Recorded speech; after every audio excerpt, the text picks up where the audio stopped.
Hello, hello. Welcome back to Loki's Librarian. If you are new here, welcome. I am your librarian, Katrina. On Sundays, I do this thing called Books and Booze, where I review a book and mix up a cocktail. This month, we are looking at the smoke and mirrors and all the ways we allow ourselves to be deceived, making this week's book Trust Me, I'm Lying, Confessions of a Media Manipulator by Ryan Holiday. The accompanying cocktail is a Liar's Martini, which is 1.5 ounces of dry gin, a half ounce of dry vermouth, a quarter ounce of sweet vermouth, and a quarter ounce of orange curacao. And I have my bottle of water with me because the last time I made a martini, the only thing that was different is it didn't have the orange curacao, and I did not care for it. And I'm not at all sure that the orange is going to cancel out the... Blech. We'll find out. Anyways, let's do this. This book... Pop that in there because that needs to be there. And I have two types of gin I'm going to mix because I'm nearly out of the Tanqueray. And I knew it was not going to be 1.5 ounces. So we're going to supplement it with Hendrick's gin, which is probably blasphemy, but I just wanted to kill that small bottle of Tanqueray. Sorry. This book, well, look, if you already had trust issues with basically everything you see online and with the news in general, this book is going to explain why. Because it's all lies. Like, all of it. People who say context matters create the context. And they're all lying about everything. You can't trust anything anymore. Data crash cannot happen soon enough because it's all bullshit. It's all bullshit. Yeah. There you go. That sums it up. Really, buddy? You want to go out now? I know, it's hot in here. Go on. So the book is broken into 2 parts, all right? You have book... Yeah, knew that was coming. So book 1 is broken... Oh, excuse me. The book is broken into 2 parts. Book 1 is Feeding the Monster, wherein Holiday explains how blogs work. This is going to be an eyeball thing. There you go. Eyeballed. So... some of them are pretty much always known to be of the tabloid variety of the interwebs, you know, like the Inquirer or the Weekly World News when seeing checkout lines at the store. But those spammy tabloid blogs are where all of your news starts. And they all go to the tabloid blogs to get their tips and their news and then report on it from there. And redactions mean absolutely nothing because they post the redactions at the very end of the blog post, which means you have to read the entire thing to see what changed, and very few people are willing to do that. Let me stir this up. All right. I'm not excited for this, but it was what I found, so here we are. So Liar's Martini is a very old, like, Prohibition era drink. So I thought, all right, why not? And yellow journalism goes all the way back to the 19th century, so we might as well dip into the early 20th for the cocktail.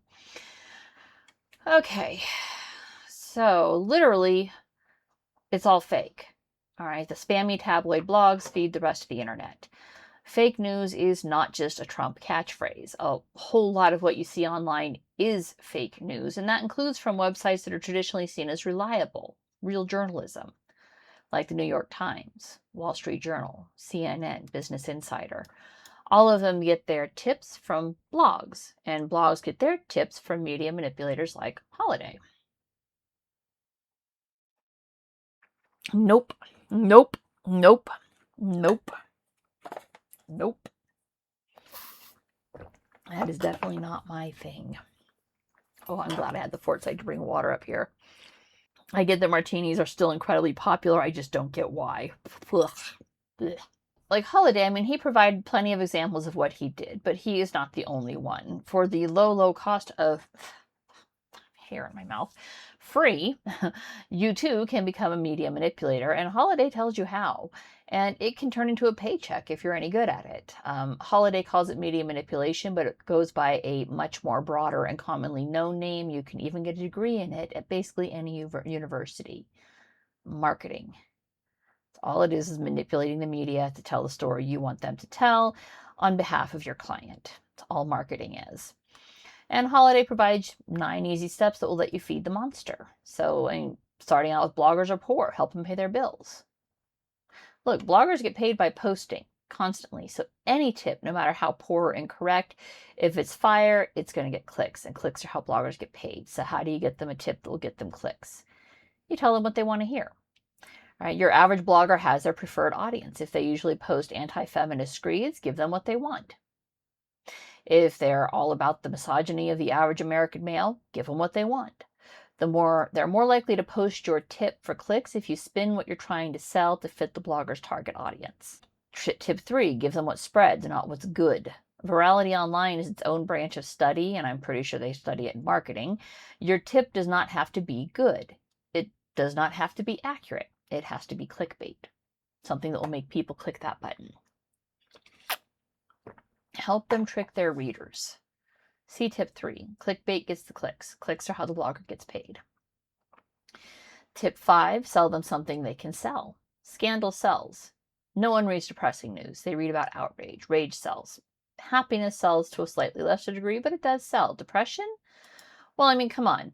Sarah McLachlan starts playing and you're changing the channel because seeing the sad abused puppies shivering is depressing and you know you can't actually save them all, so you change the channel to spare yourself the depression.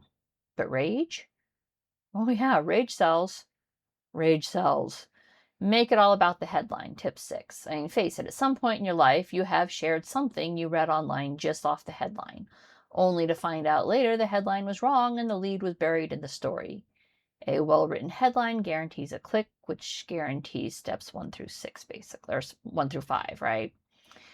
Number 7, kill them with page view kindness. If you want to help feed the monster, you have to actually feed the monster with reactions. You don't even have to respond as yourself. Ryan Holiday says he had multiple fake names that he would go under and tip replies just to get the engagement up, because the engagement leads to more people seeing it, which leads to more clicks. Feeding the monster. Does no good to tip off a blogger if you yourself are not going to react to the story they post on your tip off. Number 8, use the technology against itself. Blogs don't just post blind tips from media manipulators. They also post things other bloggers have already posted, commenting on it and linking back to the source. Most blogs clock in at around 800 words. If this review were a blog post, it would stop right here. That's 800 words right there. It's not, but if you work within the limitations of blogging, you can post several linked stories, each good for their own click. So you can, here's the first 800, for more, see the next post, click that, blah, blah, blah, down the line. 9, just make stuff up. Everyone else is doing it. And that's it. Make it up. That one's alarming because this entire book is just anecdotal evidence of just what kind of fake bubble we all live in. So much of what you see as news is made up by a blogger. So what happens next now that you fed the monster? Well, in book 2, the monster attacks. And Holiday, throughout book 1, lays a solid foundation for the idea that when the internet went online and bloggers first began doing their thing, they caught a tiger by the tail. Now, you don't have to live with a tiger. If you've ever seen a house cat, you know that the tail is the wrong end to have a hold of, because cats in general are quite bendy, and if they have a tail, they will, then you grab the tail, they will turn around and rip bloody shreds into your arm. Now, what do you think a tiger is going to do if you grab it by the tail? That's exactly what happened to Holiday. Bad press started appearing against some of his clients, and no one had contacted Holiday for comment before posting their bad press stories. And since he was known to be the marketing department for his clients, he was like, what the fuck, right? But that's what happens. That's how it runs in circles. Book 2 explains all the ways that the tail is now wagging the dog, sticking with tail metaphors. But having seen the error of his ways, Holiday ends the book with how to ethically seek attention online, which is a bold strategy that rarely seems to work, actually. But if you're interested in not being part of the problem, being part of the solution, here's what Holiday recommends. Start small. Look for something local and in your industry. Share some of what you've written before in your industry with the blogger to establish your bona fides. And there are multiple ways you can do it. You can even fake your bona fides, which is really funny. There's a Help a Reporter Out, which is still a going website where reporters go and say, hey, I need a expert on XYZ. And Holiday pretended to be an expert on 20 different subjects that he knows absolutely nothing about and got quoted every single time. What does that tell you about the quality of the news you're consuming? Hey, online, everybody's an expert, man. The internet is where Dunning-Kruger lives. And you too can be part of that problem for the low, low price of free. Always appeal to self-interest. Look, not all stories are for all bloggers. Don't approach a blogger for the Wall Street Journal with a scandal story about your local dog catcher. Unless it's the BTK killer, then they might be interested in that. I don't know. What benefit will your story provide to your target? Number 3, feed the monster. And that one's good all the way around. Once you get a story out there, once the story's been written off of your tip, share it far and wide. Ask all your friends to share it, because if it's not shared, you're dead in the water. This book wasn't very long. There's a lot of very good information in there, a lot of stories, and the man is a good storyteller. The book was entertaining and a wild ride to read through on how the news is created. And it's very philosophical, right? If a tree falls in the forest and no one's there, does it make a sound? Well, if no one reads your blog, did what you write about really happen? It's very, very dark.